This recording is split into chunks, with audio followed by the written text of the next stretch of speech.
Question number 1 है find the value of determinant. ये determinant की वैल्यू हमने फाइंड करनी है।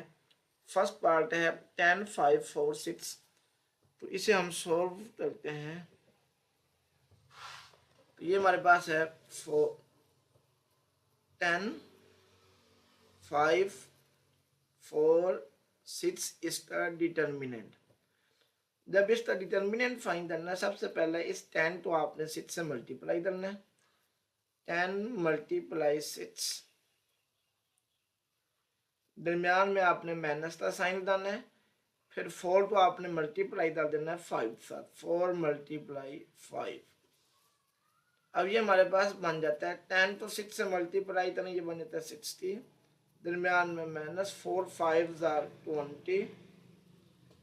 अब 60 में से 20 माइनस करें तो इसका आंसर हमारे पास 40 आ जाता है। तो ये हमारे पास डिटर्मिनेंट का आंसर आ जाता है। नेक्स्ट पार्ट नंबर 2 है -5 8 -3 -7। अब इसके डिटर्मिनेंट को हम सॉल्व करेंगे। सॉल्यूशन -5 8 -3 -7, ये डिटर्मिनेंट। तो सबसे पहले आपने -5 तो -7 से मल्टीप्लाई करना, ये बन जाता है -5 मल्टीप्लाई -7, दरमियान में माइनस, फिर -3 को हमने मल्टीप्लाई करना है 8 के साथ, ये माइनस और ये वाला माइनस प्लस, 5 7 35, फिर ये माइनस और ये वाला माइनस प्लस, तो ये हमारे पास 3 है। 3 को 8 से मल्टीप्लाई करना, ये बन जाता है 24, 35 प्लस 24 ये बन जाता है 59। तो ये हमारे पास इसका आंसर आ जाता है 59। नेक्स्ट पार्ट नंबर 3 है 3802। इस डिटर्मिनेंट को हम सॉल्व करेंगे। यहाँ पर सॉल्यूशन 3802, इसका हम डिटर्मिनेंट सॉल्व करेंगे। सबसे पहले आपने मल्टीप्लाई करना 3 को 2 से, 3 मल्टीप्लाई 2, दरमियान में माइनस, फिर 0 को मल्टीप्लाई करना है 8 के साथ, 0 मल्टीप्लाई 8, 3 को 2 से मल्टीप्लाई करना 6, 0 तो 8 से मल्टीप्लाई करें 0 आ जाता है, तो 6 में से 0 माइनस करें तो इसका आंसर 6 आ जाता है। क्वेश्चन नंबर 2 है find whether the following methods are singular और नॉन सिंगुलर। अब मेथड सिंगुलर वो होते हैं जिनका डिटर्मिनेंट 0 होता है। जिनके डिटर्मिनेंट आंसर 0 आ जाए वो सिंगुलर होते हैं, और जिनके डिटर्मिनेंट आंसर 0 नहीं आता वो नॉन सिंगुलर होते हैं। अब हमें इन मेथड्स के बारे में बताना है, ये सिंगुलर है या नॉन सिंगुलर है। तो इनका हम डिटर्मिनेंट लेंगे। जिनका डिटर्मिनेंट आंसर 0 आ गया तो वो सिंगुलर होंगे, जिनके डिटर्मिनेंट आंसर 0 ना आया वो नॉन सिंगुलर होंगे। तो ये मेरे पास मैट्रिक्स ए दिया हुआ है, तो यहाँ पर सॉल्यूशन लिख लेना। यहाँ पर लिखना है A determinant is equal to 5 3 3 2। तो यहाँ पर लिखते हैं ए का डिटर्मिनेंट इज इक्वल टू, सबसे पहले आपने मल्टीप्लाई करना 5 को 2 के साथ, 5 मल्टीप्लाई 2, दरमियान में माइनस, फिर आपने मल्टीप्लाई करना 3 को 3 के साथ, 3 मल्टीप्लाई 3। तो ये बन जाता है A determinant is equal to 5 को 2 से मल्टीप्लाई करना 10 आ जाता है, 3 को 3 से मल्टीप्लाई करना ये 9 आ जाता है। So A determinant is equal to 10 में से 9 माइनस करना ये 1। अब इसका आंसर 0 नहीं आया, सो ए डिटर्मिनेंट जो है इज नॉट इक्वल टू 0। अगर डिटर्मिनेंट आंसर 0 ना है तो फिर जो ये मैट्रिक्स होता है ये नॉन सिंगुलर होता है। तो ये हमारे में जो ये मैट्रिक्स दिया हुआ है ये नॉन सिंगुलर है। इसी तरह हम बी है, तो सब हम बी का डिटर्मिनेंट लेंगे।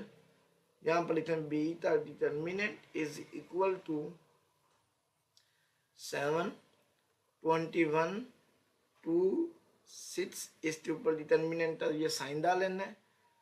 B determinant is equal to, अब आपने 7 तो पहले 6 से मल्टीप्लाई डाल देना, 7 मल्टीप्लाई 6, दरमियान में माइनस, फिर 2 तो मल्टीप्लाई डाल देना 21 साथ, 2 मल्टीप्लाई 21। तो ये बन जाता है B determinant is equal to 7 6 or 42, 21 को 2 से मल्टीप्लाई करने ये बन जाता है 42। सो बी डिटर्मिनेंट इज इक्वल आ जाता है 42 में से 42 माइनस करें 0। अगर डिटर्मिनेंट आंसर 0 आ जाए तो जो ये मैट्रिक्स होता है ये हमारे पास सिंगुलर होता है। तो ये मैं मैट्रिक्स दिया ये सिंगुलर मैट्रिक्स है।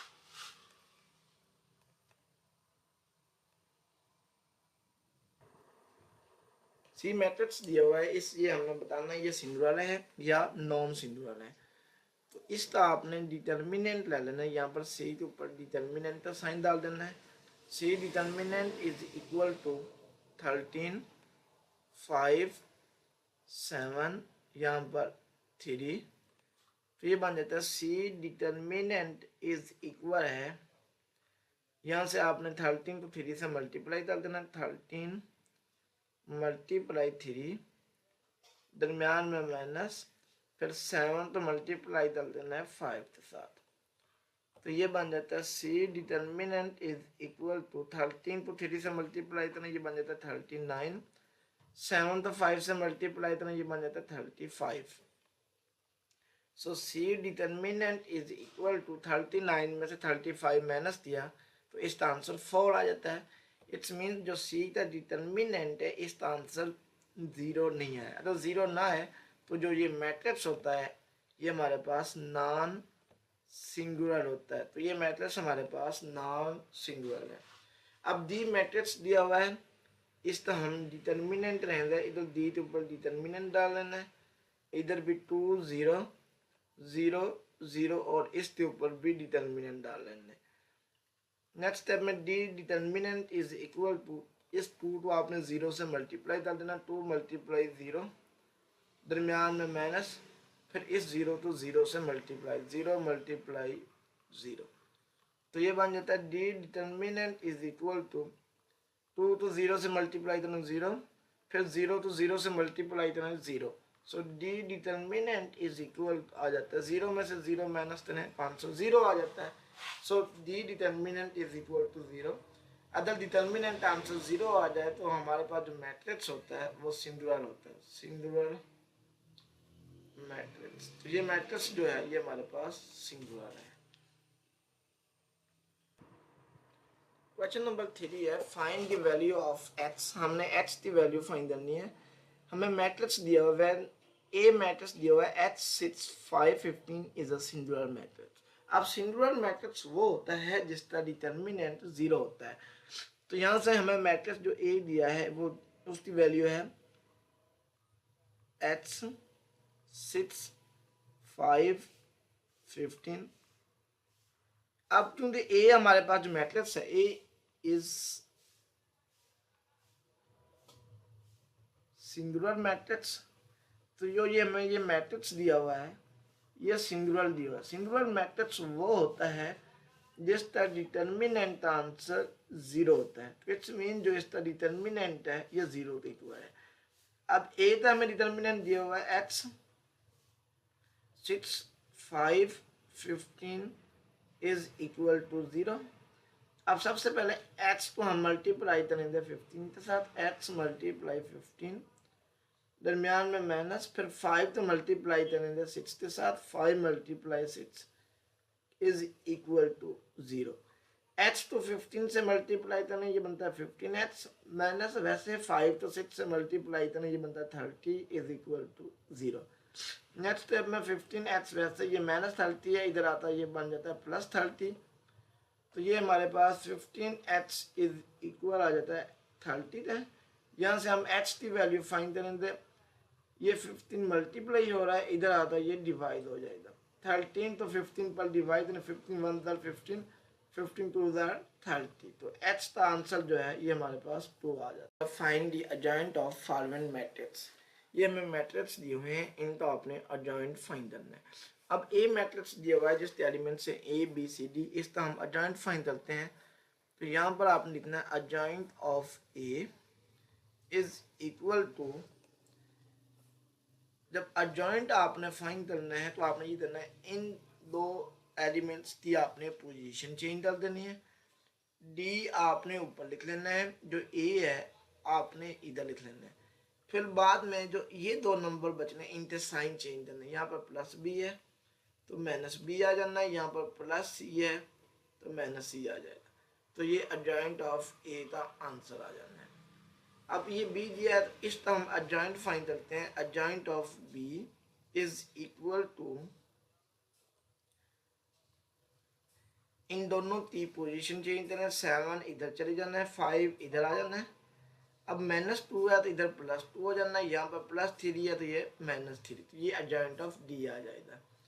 अब इधर हम एडजॉइंट फाइंड करते हैं, ये बनता है adjoint of C is equal to, अब ये क्या बनना है, इन दोनों की आपने पोजीशन चेंज कर देनी है, 2 ऊपर चले जाना है और -3 जो है ये नीचे आ जाना है।